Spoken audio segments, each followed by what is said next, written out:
Hello everybody, welcome to the second part of the workshop. So this video serves as recap for those who are not able to come to the synchronous workshop times. And for this video, we're going to dive into edit mode with all of its manual modeling tools. So things like extruding, beveling, insetting faces. Since we covered that in the workshop time, if you feel confident in those skills, you know how to use the hotkeys, then feel free to skip past this video. Otherwise, I think this could be good review. So let's get right into it. Okay, so let's pull up Blender and just click past that. I'm going to get rid of everything in my scene by pressing A, then X to delete everything. And then I can do Shift A to bring up the add menu. And I'm going to add a, oh, don't move off the menu. I'm going to add a monkey. This monkey's name is Suzanne, by the way. It's very important information. Now just a little recap. Oh, I don't even have screencast keys on. I'm a hot mess today. Okay, so now you guys can see what I'm doing. So Shift A was the menu, and then I just clicked on the monkey. So recap, G is like your move tool. So you're like grabbing it, G, that's what I think of. You can lock it to axes by pressing the corresponding letter. So I press X for the X-axis, or I press Y for the Y-axis, Z for the Z, R is to rotate, and S is to scale. Of course, it's based off of like how far away your cursor was from the origin. So since mine was really close, it kind of made it a little bit crazy. So I usually recommend having your mouse further away from the origin if you're using these tools. And then getting into edit mode, you can go to the top left here and you can see this little drop down that says object mode, and click on that and go into edit mode from there. Or the shortcut for that is to press tab on your keyboard. So oftentimes in Blender tutorials, you'll hear people say tab into edit mode or tab into object mode. Now that we're in edit mode, up in the top left, you can see these three different selection modes. So there's a vertex select, which that selects the individual points and kind of like corners of your shape. And then you have edge select, which these are, the edges of the faces. So like the lines that make up your shape. And then you have face select mode, which selects the faces that make up your shape. Furthermore, with selecting, you also have selection tools. So up here, you can see right now we have our select box selected as our tool. So that allows me to click and drag a box, and I'll select everything inside. Of course, it doesn't select through the mesh. If you want to select through the mesh, you can go turn on X-ray mode up here. Now you will see the faces through. So now when I do the box select and select everything, then it will select everything on the other side of the face as well. So this can get really tricky though, because I can click here and I meant to click this front face, but then I accidentally clicked one behind. So just keep in mind whether or not you have X-ray mode on. The hotkey for that is actually Alt-Z, but I have an NVIDIA graphics card. You might need to remap some things for that. Next, to change your selection tool, you can click and hold on this menu in the top left, and you can go down to select circle. And select circle is kind of like a paintbrush where you just paint onto it while you are moving around, or you can hold down left click and then use your scroll wheel to make your selection even bigger. If you want your radius to be permanently bigger, you can go up in the top left and you can change this number. So per se, like I want it to be 100. So now I will always have a pretty big selection tool. And you'll see that like I'll make a selection and then I'll stop left clicking and then I'll make another selection. And it doesn't save, it doesn't hold on to my previous selection because I have to hold down Shift. And this is true with any of the tools, right? You hold down Shift and then it will hold on to your selection, kind of like selecting multiple files. Yeah, so you can also unselect things by holding down Control. Reselect them by holding down Shift to add them to your mesh. So yeah. And then finally there's like lasso, which is a lot like selection box, but you can kind of draw So per se, I just want to select the ear. You kind of draw that. Of course, you have to be really careful about your positioning so you don't accidentally overlap some faces.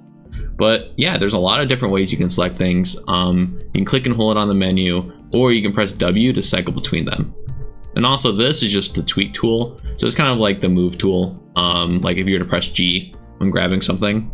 Personally, I don't really use it, but yeah, it's there if you need it.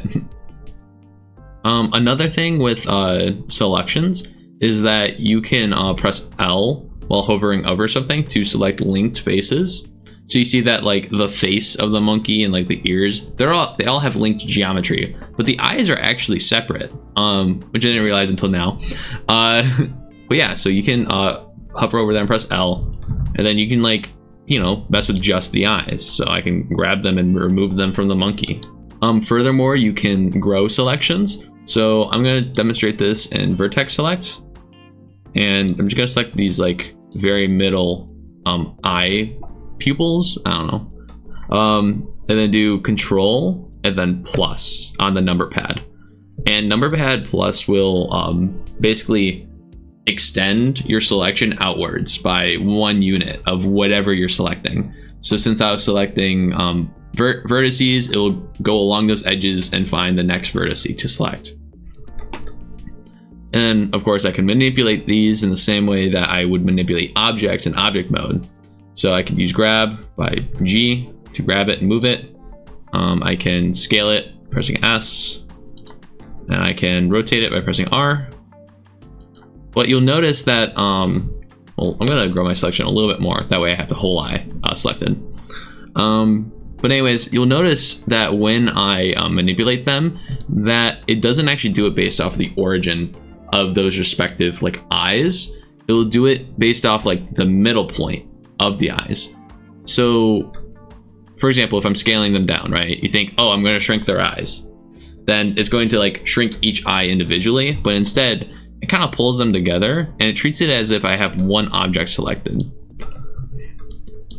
So a quick workaround for that is in the top middle of your screen, you'll have this little drop down, which is a transform pivot point kind of like setting.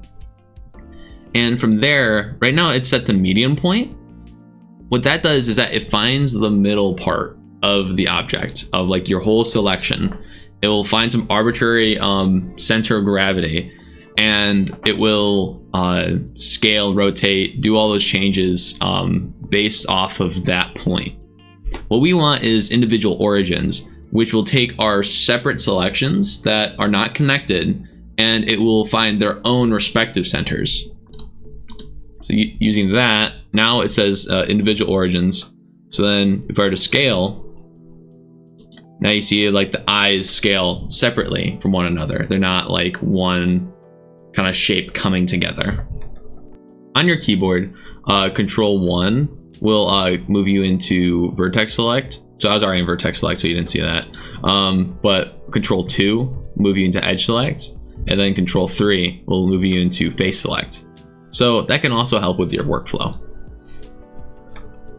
But yeah, now that we know how to select things in edit mode and transform them, let's get into some modeling practices.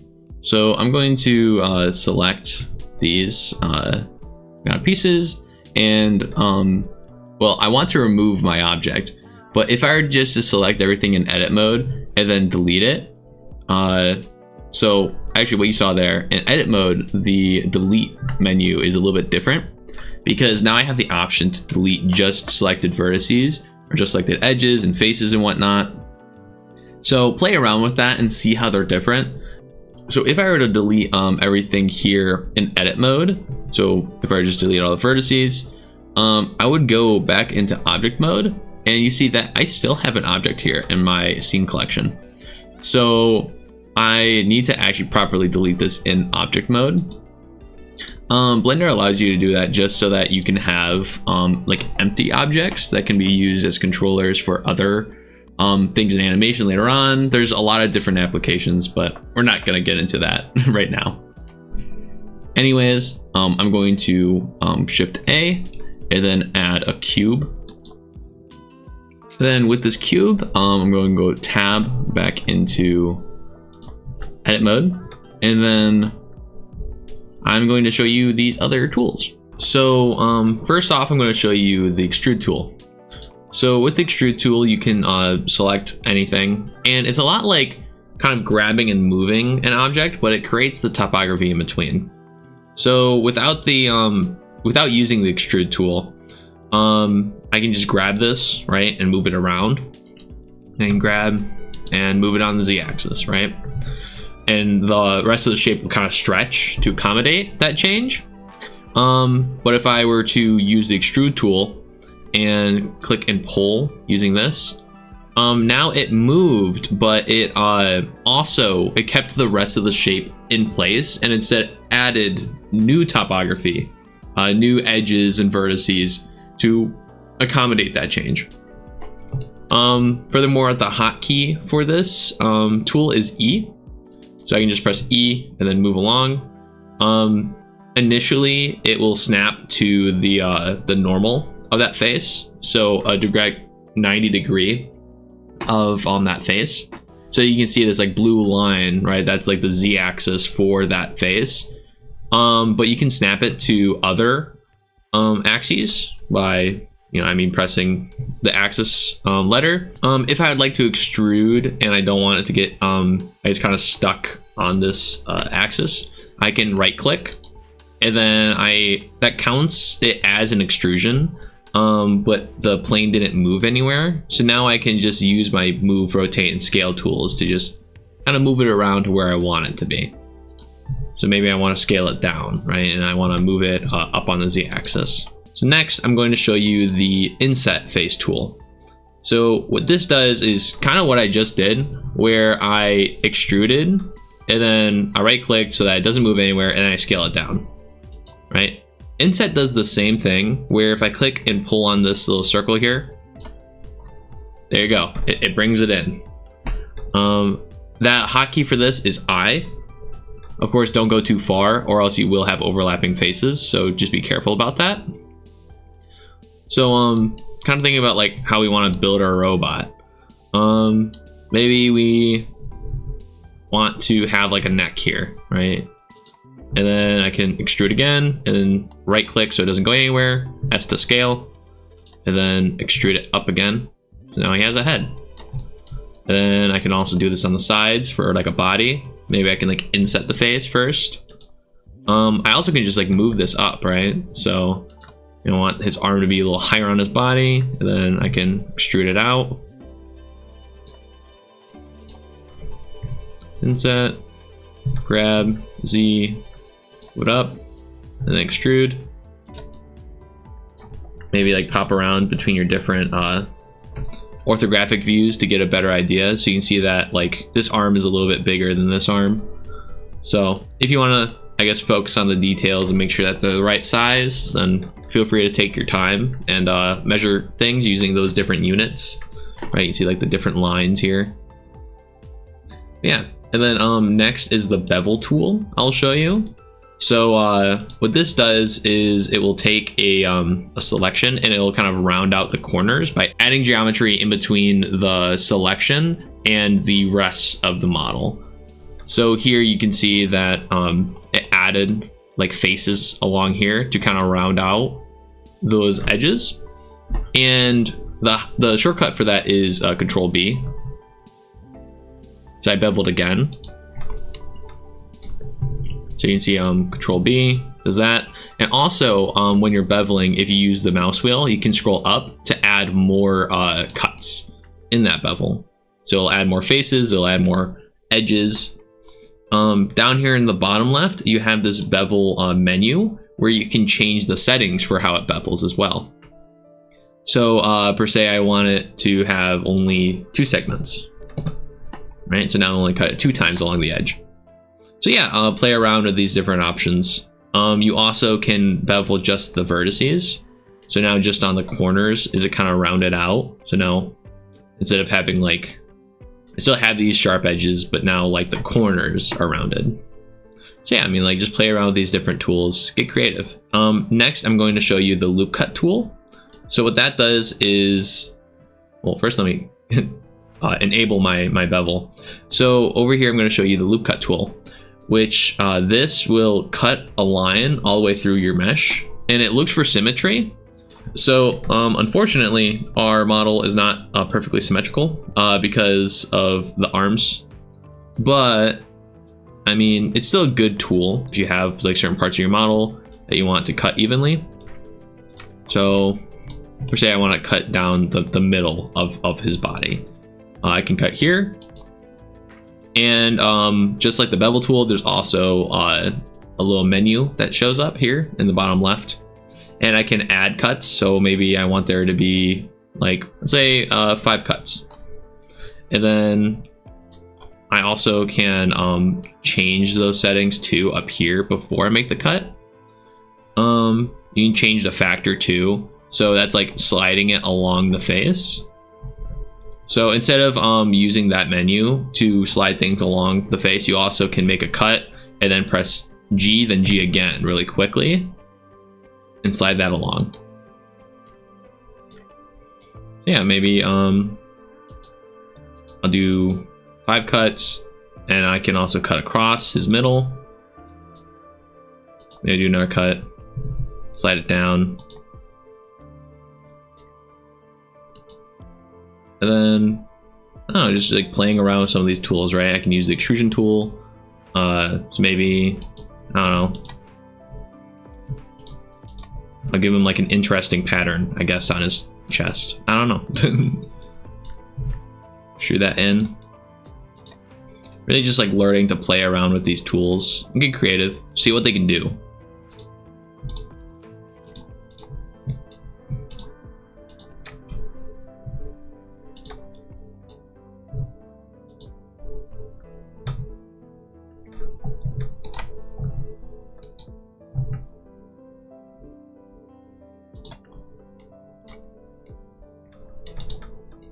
I don't know, kind of like a wall plug now. I don't know. Another thing you can do in edit mode is you can right click and then you can click subdivide. And what subdivide does is that it will take a face and it'll cut it into even parts, as long as that face is even. So this front face, it's not going to work for it because we did the bevel on the top. So it's not like a perfectly symmetrical shape, unfortunately. But I can kind of show you. Yeah, so here I can make a subdivision and it cuts this into even shapes. I can add the number of cuts as well. You know, I do this over here as well. Subdivide. I can add cuts.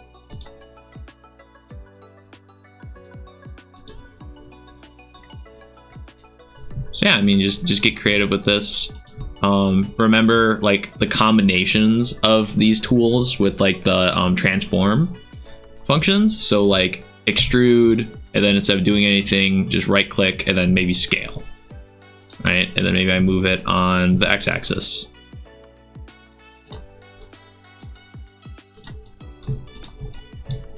So yeah, there's a bunch of things you can try around with this. Just play around, get comfortable with the tools. Yeah, I mean, also you can add other elements to this to I guess maybe give them eyes, or you can use this next tool, which is the knife tool, where you can add vertices and edges to faces from a projected view. So I'm gonna go into back orthographic because this is, I guess, what I've been treating as the front. It might be different in your viewport, and I'm just gonna click anywhere that I want to like start drawing, and I just make a point, and then I just can continue to make points. Maybe I want to draw some eyes using this, and then whenever I'm done making my I guess drawing, I can click enter, and then it will add all those vertices onto that face. So now I have this like kind of circle shape that I drew here. So remember, like number pad 1 is to get to front orthographic, and then 9 is just the back of whatever your current orthographic view is. So yeah, I mean, like maybe we can make like another eye for this guy.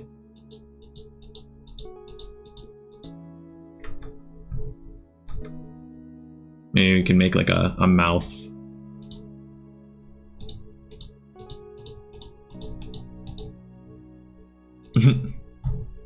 A smiley face. And don't worry too much about these lines too. Well, I mean, you should worry to some extent of like having good topography, making sure that your lines line up with the rest of your model and aren't overly destructive. But we will get more into that in the future about just like best modeling practices. So right now it's more so just learning these different editing tools, playing around with them. So yeah, and I'd love to see what you guys make. Just play around with it, and yeah, share what you make in the GB internship channels. There's a forum where you can share your work, and I would love to see what you guys are working on and ask me questions as we go along. With that covers most of what we covered in the synchronous workshop. So I hope you guys learn a lot from this and have a wonderful rest of your day.